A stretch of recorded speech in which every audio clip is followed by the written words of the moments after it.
Saint John of Avila, priest and doctor of the Church, and Saint Damien de Veuster, priest.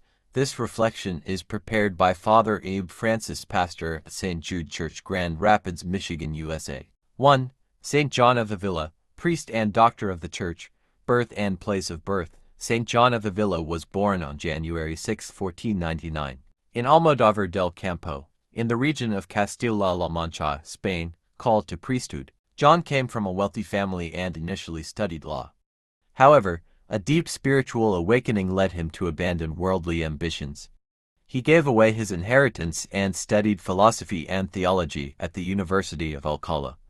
After ordination in 1526, he celebrated his first Mass in his hometown, then desired to become a missionary to the New World. However, the Archbishop of Seville convinced him to stay in Spain, recognizing his remarkable gifts for preaching. Accomplishments. Saint John of Avila became one of the most influential spiritual directors and preachers of 16th-century Spain. He was a reformer of clergy and religious life during the time of the Counter-Reformation and worked to evangelize and renew the faith in Andalusia and central Spain. His sermons attracted thousands and his personal holiness left a lasting impact. Among those he spiritually guided were great saints like Teresa of Avila, John of God, Francis Borgia, and Peter of Alcantara. He wrote extensively, and his most famous work is Audi, Filia Listen, O Daughter, a profound spiritual guidebook. His letters and treatises influenced generations of seminarians and priests. In recognition of his theological depth and holiness, Pope Benedict XVI declared him a doctor of the Church in 2012. Canonization. He was beatified in 1894 by Pope Leo XIII and canonized by Pope Paul VI in 1970.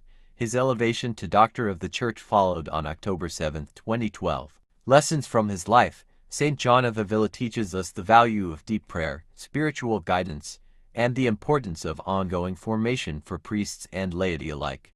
He demonstrates that one person, rooted in the love of Christ and led by the Holy Spirit, can transform the lives of many through humble and faithful ministry. Question for reflection: how am I allowing God to use my words, life, and example to renew the faith of others today? 2. Saint Damien de Veuster, priest, USA, also known as Saint Damien of Molokai, birth and place of birth. Saint Damien was born Joseph de Veuster on January 3, 1840, in Tremelo, Belgium. Called to priesthood, he joined the congregation of the Sacred Hearts of Jesus and Mary Picpus Fathers and took the name Damien.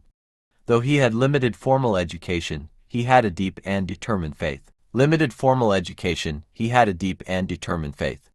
When his brother, also a religious in the same order, fell ill before departing for missionary work in Hawaii, Damien volunteered to go in his place. He was ordained a priest in Honolulu in 1864 and was deeply committed to serving the Hawaiian people, especially the marginalized and suffering. Accomplishments. In 1873, Father Damien volunteered to serve on the remote island of Molokai, which had been designated a leper colony by the Hawaiian government. At the time, leprosy, Hansen's disease, was feared and misunderstood, and the colony was plagued by despair, lawlessness, and neglect. Father Damien lived among the lepers, sharing their lives and treating them with dignity. He built homes, churches, schools, and hospitals. He administered the sacraments, nursed the sick, and became their advocate. He called them his parishioners and never hesitated to embrace them, even when it meant risking his own health. In 1885, he himself contracted leprosy but continued his ministry until his death on April 15, 1889. His sacrificial love made him a powerful witness of the gospel. Canonization. Father Damien was beatified in 1995 by Pope John Paul II and canonized on October 11, 2009. By Pope Benedict XVI, he is considered a patron saint of lepers, outcasts, and people living with HIV/AIDS. In the United States, especially in Hawaii, he is revered as a symbol of compassion and courage. Lessons from his life. Saint Damien of Molokai reminds us of the radical love of Christ for the forgotten and marginalized. His willingness to suffer with and for others shows that holiness often involves embracing the cross in service to the most vulnerable. Question for reflection: who in my life or community is most in need of compassion, and how can I serve them with the love and courage of Christ?